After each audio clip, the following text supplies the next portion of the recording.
Hi everyone, I'm Donna Stellhorn, your practical astrologer, and this is a lecture that I gave. I was on a panel, and so it's a very short lecture. It's part Chinese astrology and part Western astrology. So the beginning is a sign-by-sign overview for Chinese astrology, and then the second half is about Pluto going into Aquarius. So I hope you enjoyed this, and I will see you in the next video. So this is the year of the wood dragon. This is our first dragon year since 2012, and we also had a dragon year in 2000. But this is the first wood dragon year in 60 years, so this is pretty special. For dragon years, we look for growth and excitement. Bigger is better. We refuse to compromise. We really want to be appreciated, and we want to find things in the world that we can appreciate. We want to be a great leader, but we also look for great leaders. We get very attracted by promises of greatness and how amazing things are going to be. So we think that all things are possible. We're going to be focused more on the big picture than on the little mundane things, because the dragon flies very high and doesn't necessarily want to come back down to earth. And we want to be entertained. So let's do a run through of the signs. And so starting with Rat, you're going to be in a lucky year because the energy between Rat and Dragon is quite harmonious. And by the way, you can see your dates right here, so you can find which of the 5 rats you are. Rat, you are in the second year of seed tending, and that is kind of like the height of summer. This is actually a more relaxed year for you. You feel more confident. You feel like you're able to do things. And by relaxed, I don't mean less busy. You're still Rat, and Rat is always go, go, go. But you're not as anxious as in previous years. Now, you do need to be selective about where you put your resources, because it's necessary for you to not put all of your energy and time and all of that into something when you're going to have so many opportunities.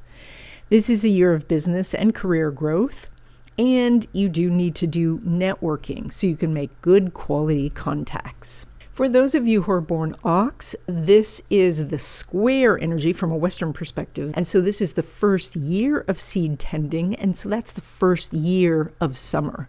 And so things are growing now. And so you're kind of discerning like, okay, this part is growing, so I'm going to put more time and energy into it. And this isn't, so I'm going to do a little bit of weeding. You are really seeing what kind of progress you're making on your goals. Business growth is happening, and you can find that your friendships and connections are more stable. This is the square energy, so therefore it's a little less comfortable for you, because the dragon energy that is so big and promising so much gives you the idea that you have to get all of this done. Now, for those of you who are tigers, you are doing the sextile from the Western perspective.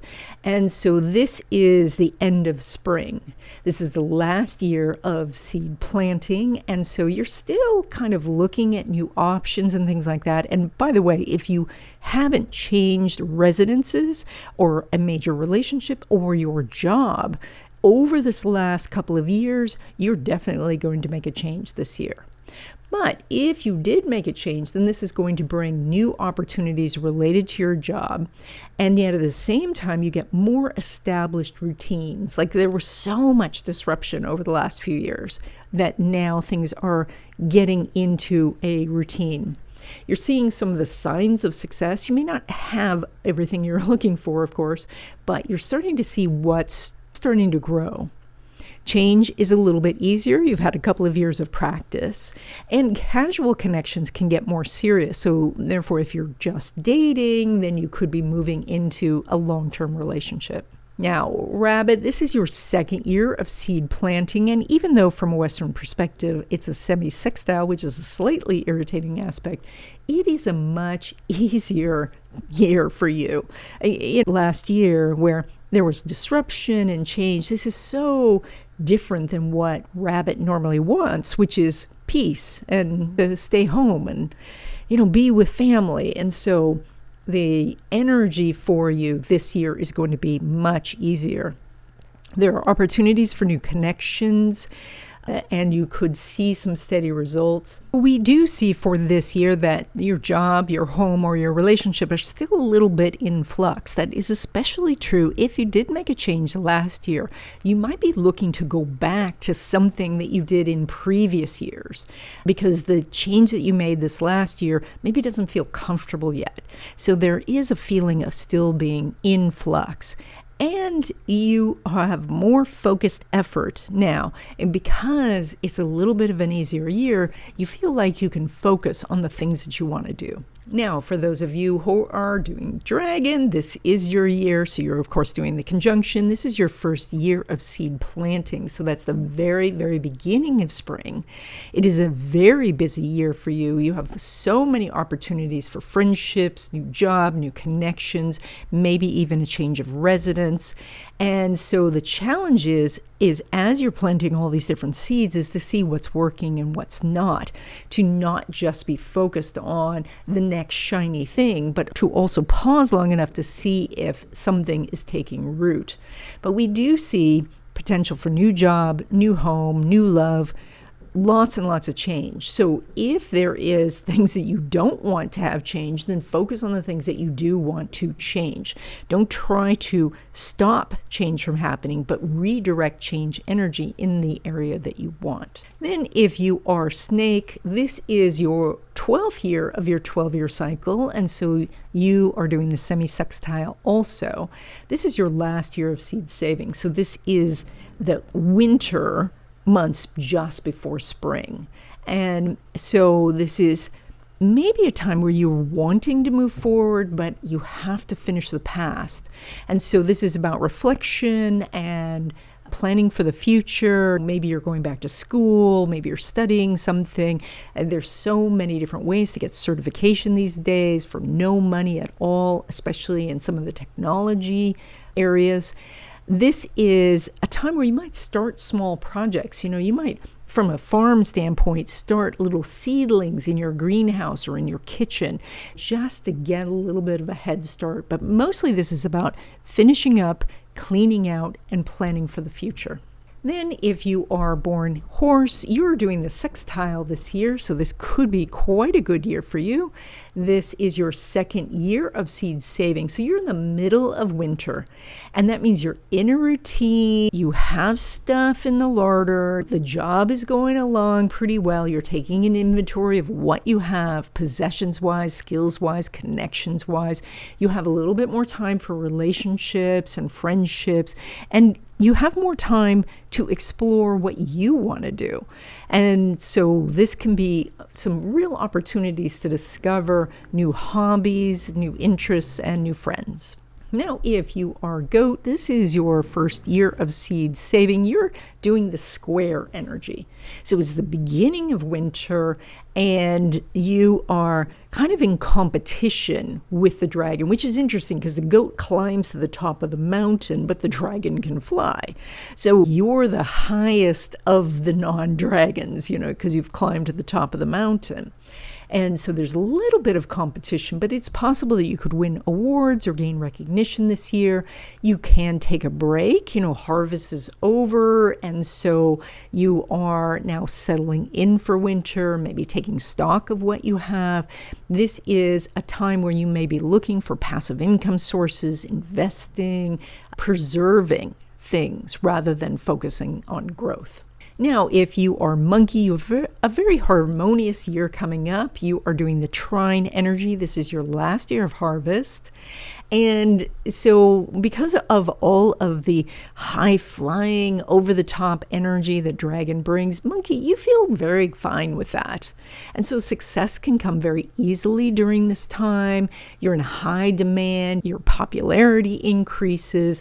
So you can do all of the things that are kind of like achieving the goal. And that could be getting married, having a child, buying a house, or doing something else that really cements this idea that you have arrived. Now, if you are Rooster, you are doing the inconjunct of this energy. So that means that in general, there would be adjustments needed. However, Rooster and Dragon are secret friends. And so Rooster, not only are you going to have a much better year because you're out of your opposition year, but even though you're doing the inconjunct, which is about adjustments and, feeling uncomfortable, you feel less uncomfortable because dragon energy and yours is much more harmonious than would be at first appearance. And so from a Western standpoint, this is kind of like Leo and Capricorn. They can get along. There's like a little bit of a détente going on between the two of them because, Capricorn says, I'm number one because I built this, and Leo says, I'm number one because I was born. And so they can find some common ground there.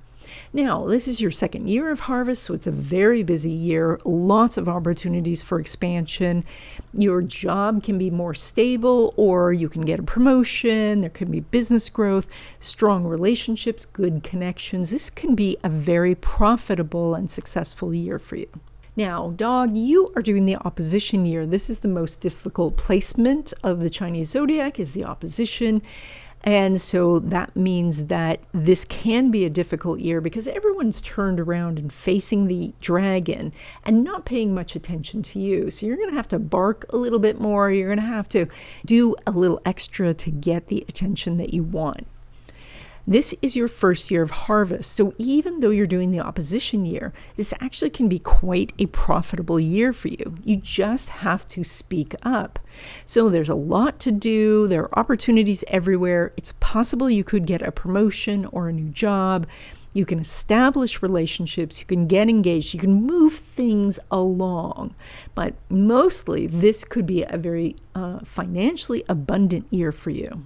And then finally, we get to Pig or Boar. You're doing the inconjunct energy. And unlike the Rooster, yours is a true inconjunct. And that means there are adjustments. The dragon wants to do something big and loud and bold, and you would like to stay home and relax a little bit. But the fortunate thing about Pig is you are fearless. And so all of this wild and crazy energy, you just go, I don't care. So you're in the last year of seed tending, and that means that it's the end of summer, so there's more time for play and vacations. Life feels rather abundant. You have lots of friends and social engagements. You can get a new job if you want. You can get a promotion, but mostly there is a sense of well-being while you adjust to that dragon energy.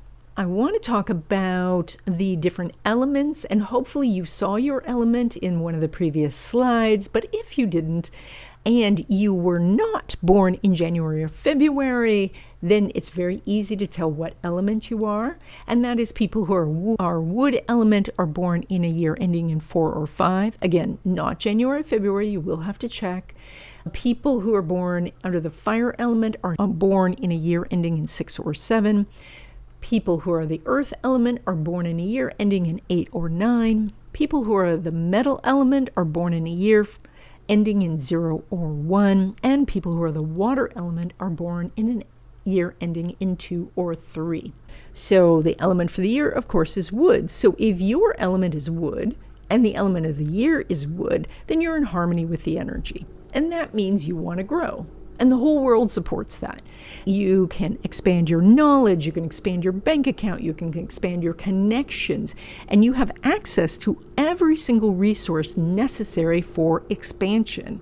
And so that is every book, every podcast, every video in existence you have access to. So you can obtain skills, wisdom, understanding. You can expand in any direction you want. If your element is fire and the element for the year is wood, that means you're on the creative cycle because wood creates fire. And so that is the entire world is creating you. And so many people step up to help you. It's easy to find a win-win. There's an abundance of opportunities for connections, and you can take action in many different directions. It's important that you focus on your primary objectives, because otherwise you're just going to have so many opportunities. Like if we just keep pouring wood onto the fire, it just grows bigger and bigger and bigger. But are you doing what it is that you really want to do? Now, if your element is earth and the element for 2024 is wood, which it is, you're on the destructive cycle as wood depletes earth, which means the entire world thinks that you have what it needs. And so everybody is wanting something from you. They want you to be on their team, their committee, their project. They want your advice, your support, your money. And so you need to be very choosy about who you work with and what projects you take on, because you don't want to become depleted. Now, if you are metal and the element for 2024 is wood, you're also on the destructive cycle as metal chops wood, but you're in the destructive cycle in the other direction. And that is that you have the axe and the entire world is woods. And so you are offered many opportunities, but oftentimes they're not a good fit. You can't use the whole tree. You only wanted a branch or a beam or a piece of lumber. And so you have to be ready to negotiate or to wait for a better offer, find a better tree. So be mindful that you cannot swallow opportunities whole. This is a year of ordering a la carte. This is a year where you can't just accept what is offered to you. Now, if your element is water, and of course the entire world is wood, then you're on the creative cycle as water feeds wood, but you're not in a creative cycle that is so beneficial because there is an endless line of people in front of you asking for a glass of water. And you only have so much to give, and you're going to be pulled in many directions. Everybody sees you as essential for their success. And so you have to be very, very careful that you don't use up all your resources on this first come, first serve basis. You're going to have to be choosy. Now, with the high-flying dragon, I thought it was very appropriate that I also talk about Pluto and Aquarius, because they're kind of opposites, whereas I see the dragon as being Leo energy and a wood dragon as Jupiter in Leo. This is Pluto and Aquarius, which is, Jupiter and Leo is me, and Pluto and Aquarius is everybody.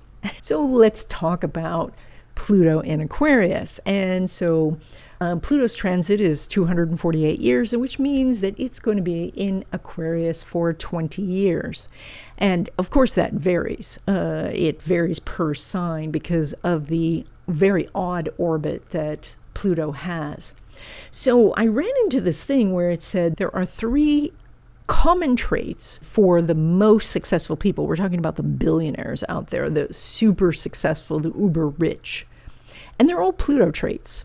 And I thought this was very interesting. So trait number 1 is that you believe that you have some sort of superpower. People who are uber rich believe that they are more powerful or more special than other people.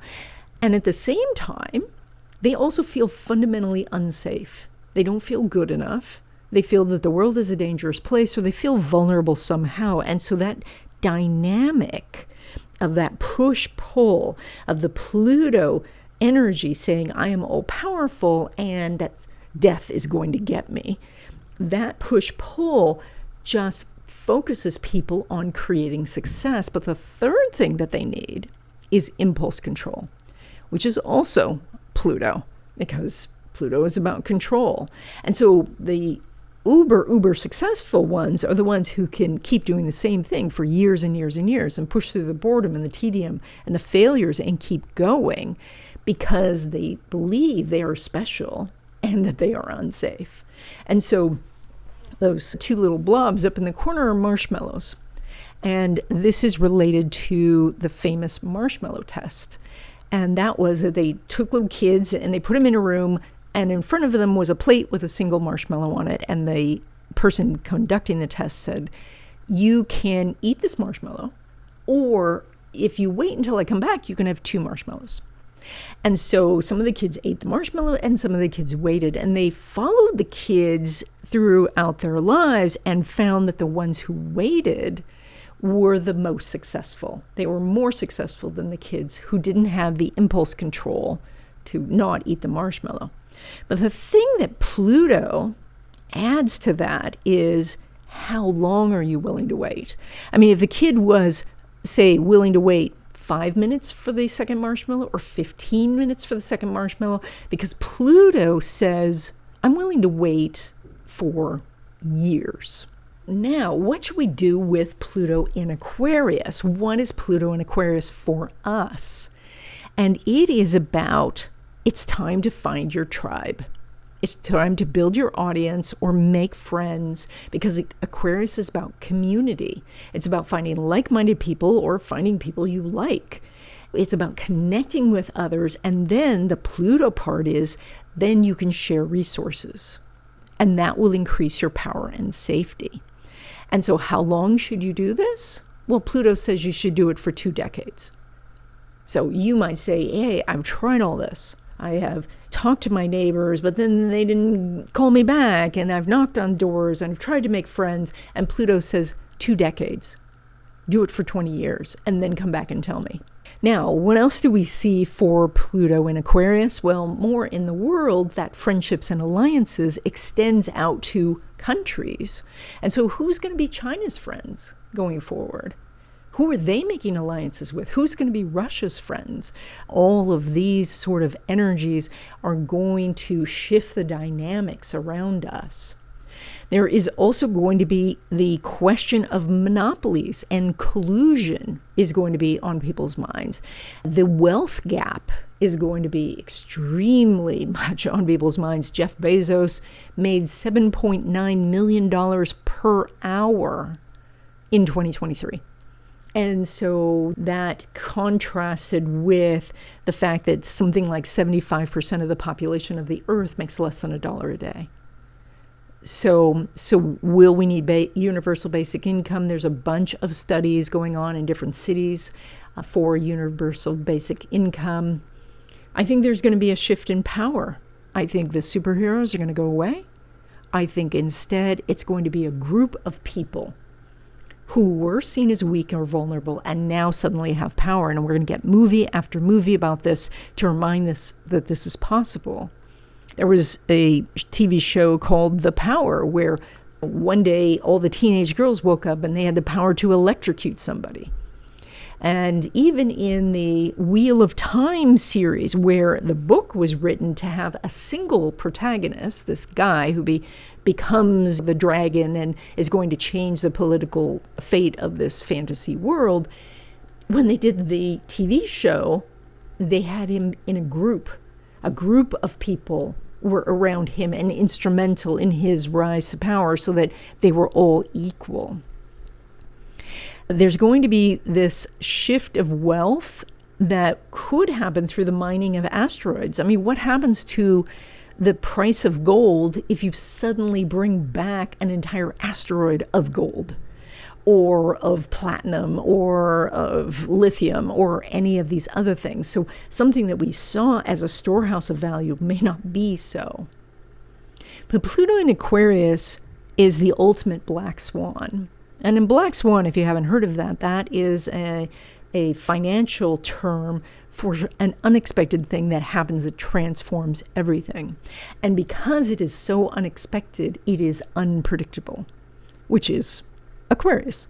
Well, how can we predict the unpredictable? Well, we can't, but we can recognize that as these black swan events have happened in the past and we have survived them, that we will survive them in the future. And so to focus on the fact that we have survived and will survive, and that is through adaptability and Pluto in Aquarius, building your network. And that's it. I hope you enjoyed this video. If you did, please give it a thumbs up. If you haven't already, please subscribe and check out my video courses. There are links in the description. I will see you in the next video.